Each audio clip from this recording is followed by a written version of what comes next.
Hello and welcome. My name is Rashim Mogha and I'm your host for this Empowered Women of the World podcast.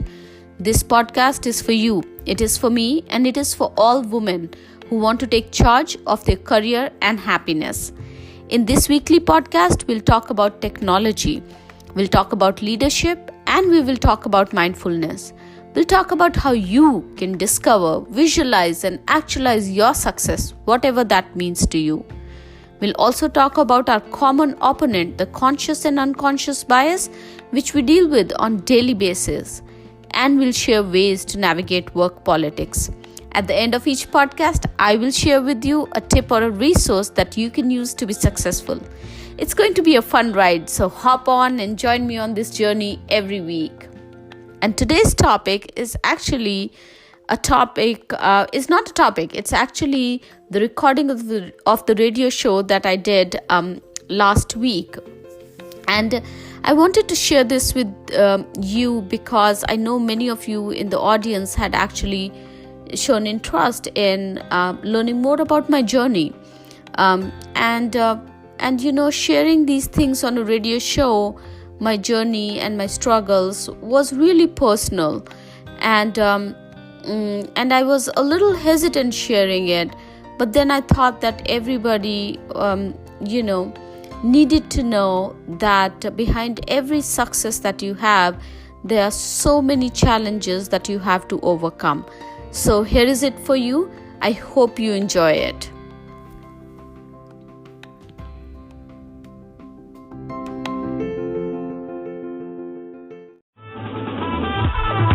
Hello सलाम नमस्ते सत श्री अकाल radio जिंदगी 1170 सुन रहे हैं आप और आपको पता ही है अब हम हो गए हैं HD 7:04 अप्रैल 30 की तारीख है और ट्यूसडे का दिन है। इसका मतलब आप समझ ही गए होंगे कि शुरू हो चुका है candid conversations with Renu Dhillon. भैया ये वो शो है जहां पर हम बात करते हैं हर चीज के बारे में, social issues, general issues, family issues, relationship issues, mental health, you name it. And this show is brought you by genius kids. अगर आपके बच्चे छोटे हैं, बहुत छोटे हैं, थोड़े बड़े हैं या जिस भी एज ग्रुप में हैं, but you looking for a care, good care for them, then look no further. geniuskidsonline.com is your place where you can check them out. And उनकी जो CEO एंड फाउंडर हैं जो कि हमारे साथ जुड़ती हैं हर Tuesday 7 to 7:30 and she brings us this conversation. She is here with me in the studio and welcome to the studio. How are you doing? Thank you Swati. How are you और कैसे चल रहा है? Doing good. Confusing weather है? How? Very confusing weather. I wake up in the morning, I put on a sweater, come to the office, it's hot, it's cold. But then, it's hormones as well. That's another show. That's another show for another time. What happens with our hormones, But yeah, but loving the weather still, loving the weather. Right. I just said April 30th. So almost 4 months that we've been around and we've been doing the show. Yes. So अब थोड़ा reflect back करते हैं. What are your thoughts? I think it's going great. I get great feedback. In actual fact, I had a parent just before I got here who came to tour the school for his daughter, and the first thing he said is, I hear your show all the time, and he hears me on Wednesday morning, and then he says, you're going to be on tonight, right? So that was really good that he remembered, yeah. I had great feedback. I think people are loving it, and I think the topics that we've brought up have touched many hearts and caused controversy, a couple of jagadas here and there between people, but hey, Well, we're called Dare to Share, and we do that here. Of course, and candid. Be upfront. Absolutely. But we are yet to have a conversation just with you and no guests. But today also we have a very special guest that you have for us. Absolutely. Yeah, but when no one's around, I'm going to ask you who's your favorite. So pick very carefully, choose carefully, and listen to your own. Diplomacy is not one of the things I know Absolutely. But I've already thrown out the question, so no surprises. Whenever I have you, I'm going to ask you that question. Sure. वैसे moving on. आज आप क्या लाए हैं? One of my favorite topics.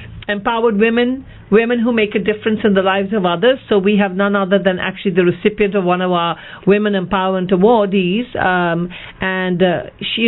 Her introduction is so long, I'm going to shorten it because you could go on and on here.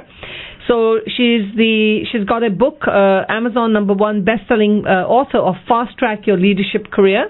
She's a thought leader, a cloud evangelist who empowers professionals by articulating complex cloud capabilities. Okay, that one's just gone right over my head right now. Make sab samajh mein aaya. You're an engineer. You must be an engineer. Yes, of course. And into crisp, clear, and attainable business benefits. What has intrigued me is that she has founded a organization called eWOW, Empowered Women of the World. an intellectual platform to help women with their technical and leadership skills to be successful and to thrive. And she has an extensive career portfolio which includes leadership roles in companies like Oracle, Amazon Web Services, and where she's built high-performing teams to support over 2 billion businesses. So we are very happy to welcome Rashim Mogha with us. So welcome to the show. Thank you so much, Renu. Welcome, Rashim. और इतने बढ़िया introduction के बाद, and you said you're going to be talking about women empowerment. Yes. So I can't wait to have you answer questions for us. Yes. So actually the first question I'm going to ask you is, I always know behind every woman, especially behind every successful woman and a woman that's leading others, there's always a story that has got you here. So you've had a challenging journey, and when I spoke to you on the phone, you talked about how you escaped an arranged marriage, and I'm sure there are many young ladies out there that would like to learn how you managed to do this. So let's begin with that first. How did you escape this arranged marriage and to where you are today? Yeah, so I'm the oldest of the 3 daughters of a Rajput family back home in India, and we, the family has a royal lineage, and as we were growing up, while women could study and all the women in our family were educated, they did not have any say in their lives whatsoever. Whom they're going to marry, when they're going to get married, what profession would they choose, even after they would go into streams like medicine and engineering.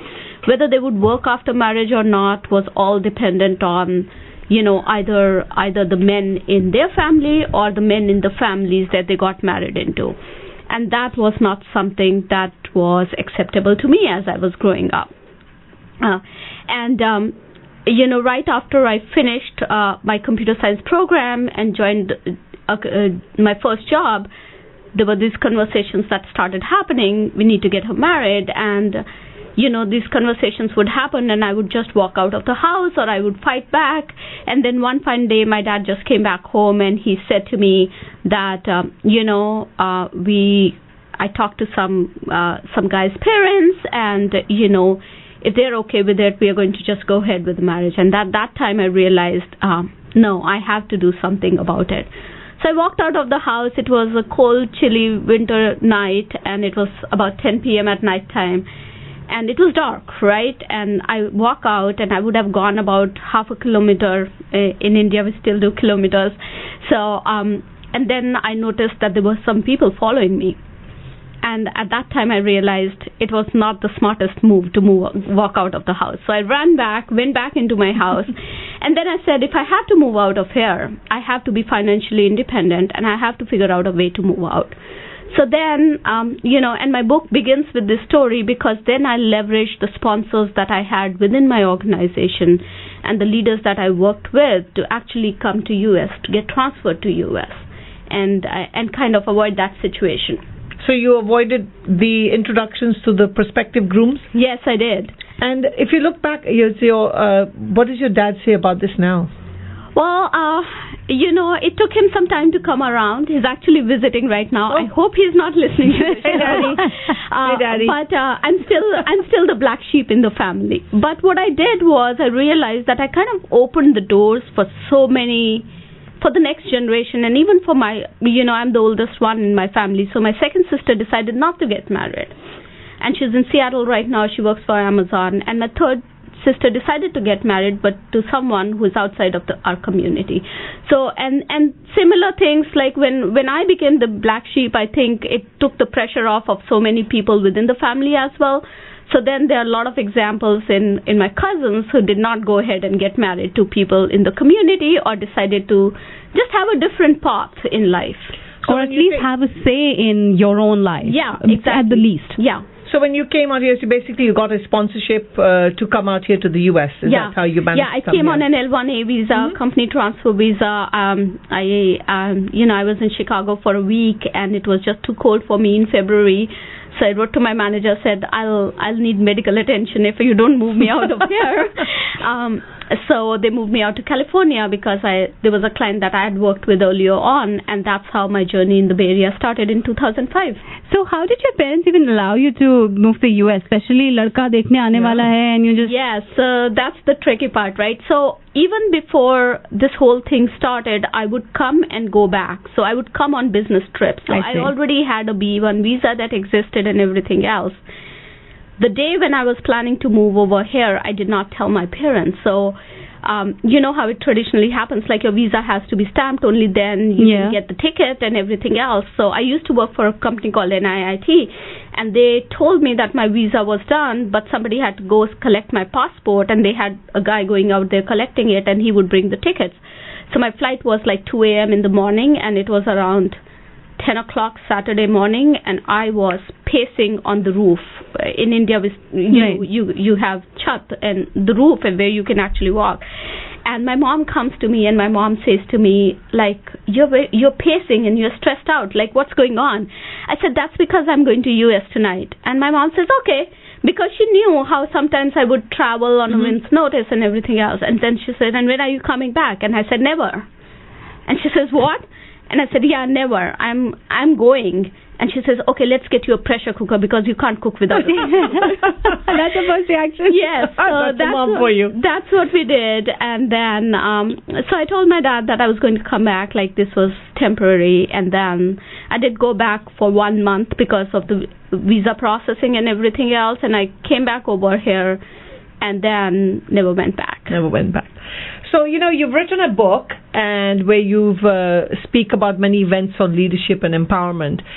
You've written this book, but how do you feel, going back to your book, what do you think is lacking in our Indian community, and especially with our women? I mean, you shared your story, and I'm sure there are many women out there that have been in positions like that, or even now are in positions like that, even being raised in this country where they want to get educated and they start hearing going to get married as soon as you finish college.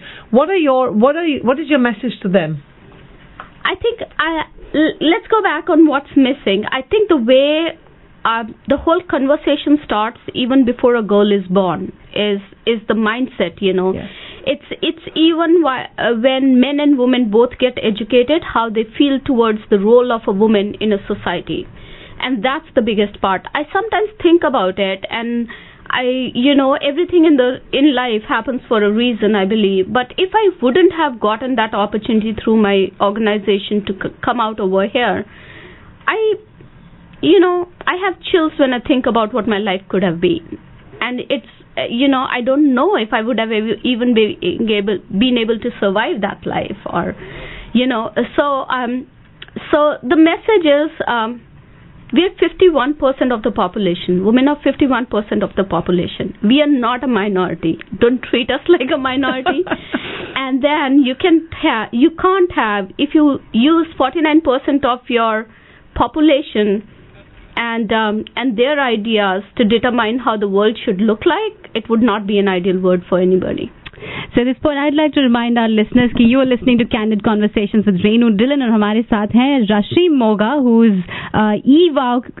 That's your organization. She's your it's an initiative, Empowered Women of the World, and we are talking about women empowerment. Yes. So, thoda going back to your childhood. So you didn't have any role models as such, right? A family where everyone's, I'm imagining Rajput wala, sab ghungat type. So आप में वो कीड़ा कहाँ से आया that I'm going to rebel and I don't want a life like that? It was not ghungat kind of. You must have had a Punjabi friend somewhere. It was more like. I think the strength came from my mother, actually. Okay. She was 19, and she was studying to be a doctor. She had just got admitted into the medical college, and then she realized that she was pregnant with me, and she decided to actually, leave her career and the education and give birth to me. So very early on in my life, I kind of realized what my mother had actually sacrificed to get me into this world, and I kind of felt like I owed it to her.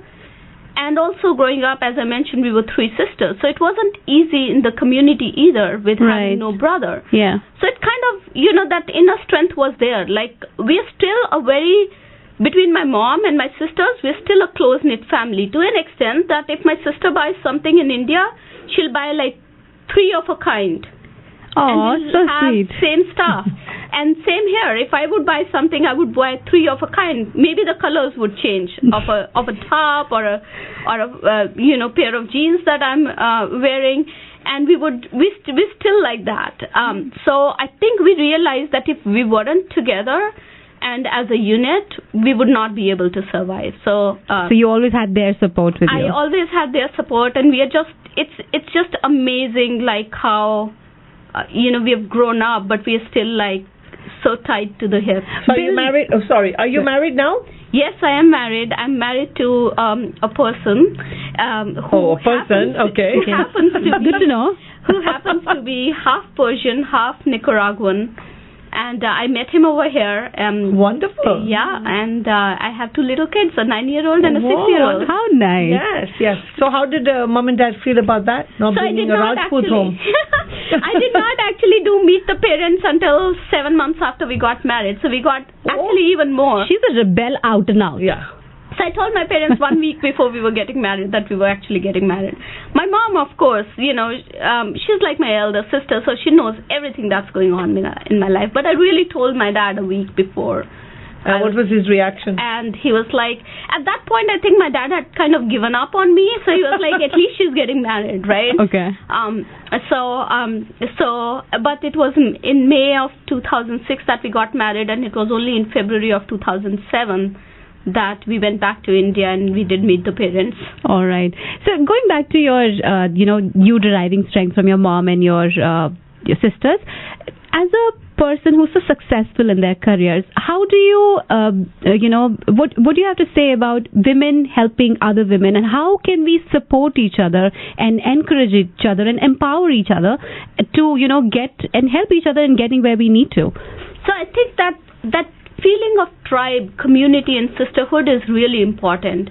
And what I have noticed is it's unfortunate that I have to say that, but I see women not helping enough women, right? We think that this little piece of pie is the pie that's available to us, and it has to be distributed amongst all of us. So everybody wants to grab the biggest portion, and that's the best analogy that I can give you. What they forget is that the pie is the whole thing. Right? Right. And there's actually room for everybody to grow. There's a little piece for everybody. There's a little piece for everybody. And I've noticed, like, part of the reason why I founded eWOW was because I wanted to create that network where everybody helps each other. It's more of, we are in it together. And how can we work with each other? And how can we so my friends called me a connector. Like, I connect people. And then and then I noticed when I got in touch with Renu, like Renu is a big connector too, like she's connecting people. And this is the kind of sisterhood that we want to build. The guys have the bro code, we need to get our sister code in there very quickly. In actual fact, the event that we did, I had told all the women in the event that I didn't want it to just stop there. Most events, people have events, they meet at the event, and that's it, done. So we have actually created the WhatsApp group that we started, has continued and grown, and now I tell people to post things and ask for help, and wish each other birthdays, and just if you need, like somebody's looking for a job, ask for help. That's the whole purpose about having empowerment and meeting people. Right. So I would like to ask both of you, in fact, Renu, you as well. What do you think, especially Indian women, what do you think that we're not doing, that if we did better, we would be out there? Just your thoughts around that. Too much jealousy. रुको भाई, आपका number आएगा. Too much jealousy. I think Indian women specifically, we feel so obliged to take care of our family, to be there with our kids all the time, to feed, our husbands the food that we have made, that we miss out on opportunities to really network. And when I say network, I really mean networking. I don't mean that you have to be best friends with somebody to have a conversation, right? Right. We are just so my family, my house, my kids, that we forget that we have an identity too. Right. And that's the biggest piece that I see missing, right? All right. So, Renu, according to you? I think, especially in our culture, going back to what Rashim said, we're very much into our own little unit. But I also feel that one of the things we lack in our Indian community is unity. You know, we are too competitive, and we're competitive in such a way that it's not healthy competition. When somebody else is doing well, you start wondering why they're doing better than you, and then you want to, instead of learning from them, you want to bring them down. And I've noticed this with women in a lot of things. And I'd even talked about this at one of the functions I spoke, where when you walk into a room and you have men and women, if you go to a group of men and you hear them talking, they'll be talking about their golf game, and they'll be talking about something work related. Yeah. And you go to the group of women and they're always gossiping about somebody else in the room. And the question is, can you try and have a productive conversation? And like Rashim said, they never really want to connect. So if they know that you know somebody, and they know that you could benefit from meeting that person, they're not going to do the introduction. And that's what worries me about our community, is we need to unite, and especially women. And that's why I always say a woman's enemy is always another woman. It's not another man. All right, so we spoke about what can you do better. I mean, the shortcomings that we have. So we are almost out of time, but if you had to give 3 things, somebody who's listening and who really aspires to be the next Rashim Mogha, what could the 3 qualities be? I would say, a successful leader, not next Rashim Mogha. But first thing is invest in yourself. Like, really find time, half an hour for yourself. Where you invest in upskilling yourself, learning new skills, spending time with yourself, giving your creative mind an opportunity to come up with ideas. The second piece would be network with a purpose. It's very important that we network with a purpose, because there has to be a goal in mind, and it has to be, and networking is not about, hey, can you get me a job? Networking is a win-win situation for everybody that's involved. Like, how can I help you, and how can we help each other? And the third piece is give back, because when you give back, there's opportunities that open up for you. And it's not about just giving back. Obviously there is a human aspect to it, which is, giving back to the community, but it's also about learning from each other. Right. It opens up so many avenues, and you never know where you will need somebody and the support from somebody else. And to be able to today if somebody sends me an email and says, your book helped me a lot, or I was able to figure out this after reading your book, that's the biggest happiness, and that's a sense of accomplishment, and we all need that to keep us going. Right. And to feel successful, because being successful is not about a title or a job that you have landed. It's about being in that state of happiness. Right.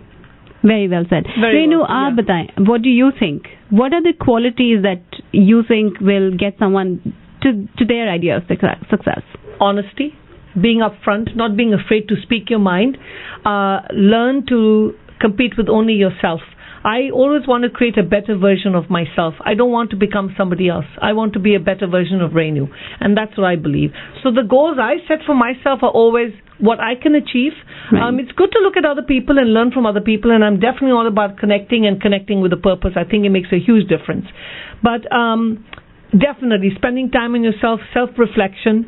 And I always say, if you can reflect on yourself and you can accept the faults that you have, right, before you criticize someone else, look at the faults that you have. I think it makes you a lot better person. And there's so much time that we can do with things in our life. So why don't you leave some kind of a legacy behind, a reason for people to remember you, right, and not just your children, but a reason. And be it a book, so congratulations on your book. Thank you. Be it a radio show, be it being an awesome RJ. Because even, I'm telling you one thing, even people tune in the morning on the radios, listening to RJs, you look forward to that energy, that person, what they're going to say to you. It makes your day before you get into the office and then get bombarded with all kinds of stuff. And being kind to yourself. Don't be too hard on yourself, right? You're only competing with yourself, as Renu said. And you're trying to be a better version of yourself. Very well said, both of you. So, but before we close, let's hear a little bit about eWOW. हम भूल ना जाएं इसके बारे में, आपके initiative के बारे में, and how can people reach out, connect, and what do you guys do? Absolutely. So eWOW is essentially, at eWOW we believe that every woman is a leader, and every woman can be successful in whatever way she wants to be successful. All they need is an intellectual platform, and that's what we are trying to build right now. So eventually the long-term goal is to provide women with enablement programs around leadership, around technology, around how they can actually first discover what success means to them, and then move forward in that direction, have an actionable plan to be successful. Right now, we've started the initiative with a weekly podcast that we do. It's actually available on 11 platforms, including Spotify, Apple Podcasts, and Google. And we have actually audience in 20 countries. We just launched we launched in November, so about 6 months ago. Great. Yeah, and it's a weekly podcast, and we talk about mindfulness, we talk about technology, we talk about leadership, we talk about giving back to the community. And I come from an enablement background, so I try to keep things short. So it's like 5 to 7 minutes podcast. Anybody can tune in. So how do we listen to the podcast, if you can give out details? Yeah, it's just search for eWOW by Rashim Mogha on any of the platforms that you use for listening podcasts, and it'll pop up and you can subscribe, or you can go to my website rashimmogha.com. And there's a link to the podcast over there. All right. So you have it. rashimmogha.com. That was Hamari Aaj Ki Leader, and we are all I am truly inspired. Totally. So I hope our listeners are too. Oh my God, I'm inspired with you guys. Yeah, no, thank you for coming. We unfortunately couldn't take calls, but there were a lot of lines buzzing, so there are people who were inspired truly. And if you have anything to add to this conversation, do write to us and we will forward it to Rashim. Email is swati@radiozindagi.com, or connect with renud@gmail.com, renud@gmail.com. वैसे जाते जाते आप बताएं अगले हफ्ते किसको लेके आ रहे हैं? Now I know you asked me that question, so I bring my notes already. In actual fact, talking about women who want to make a difference and give back, we're bringing on a mom who's become an author. She lives in Florida, and her kids were bullied at school, so she's actually written a book called The Quirks, Particles That Matter, and it helps children overcome being bullied at school. So this is a regular mom who said, you know what, I need to make a difference in the lives of kids. Right. So we're really excited. She's actually going to be calling from Florida, and her pen name is Rosie Levine. All right, but there is nothing like regular moms. Just throwing it out there. No, moms are super special. moms. Yeah. All moms are special, right? Yeah. And I think moms is one job that we don't get paid enough for. So yeah. That's right. Yeah. So हमारे पास फिर भी थोड़ा सा time है. So let's talk about the book. The name of your book. Oh, the book is called Fast Track Your Leadership Career. It's available on Amazon, both as a print version as well as a Kindle version. And then, besides that, I've also made available 5 Alexa skills for free to anybody who wants to go and get those skills off Alexa store. And they are basically affirmation skills, so leadership affirmation skills. I'm a big believer in power of positivity and mindfulness. So when we released the book, I realized that there was a chapter on mindfulness, and the book wasn't available in all countries, so we wanted to make it accessible to everybody, so we made it available through the globalized versions of these Alexa skills. Wonderful. That was amazing, and that was very nice connecting with you. Thank you so much for being with us. Thank you. And congratulations on the award. Most deserving. So that was Candid Conversations with Renu Dhillon, जो आता है Tuesday को 7 to 7:30, और हम बात करते हैं absolutely about anything. If you have any topics that you would like us to discuss, do write to us, renud@gmail.com or swati@radiozindagi.com. That was it. We will see you next week, same time, same show. Jai Ja.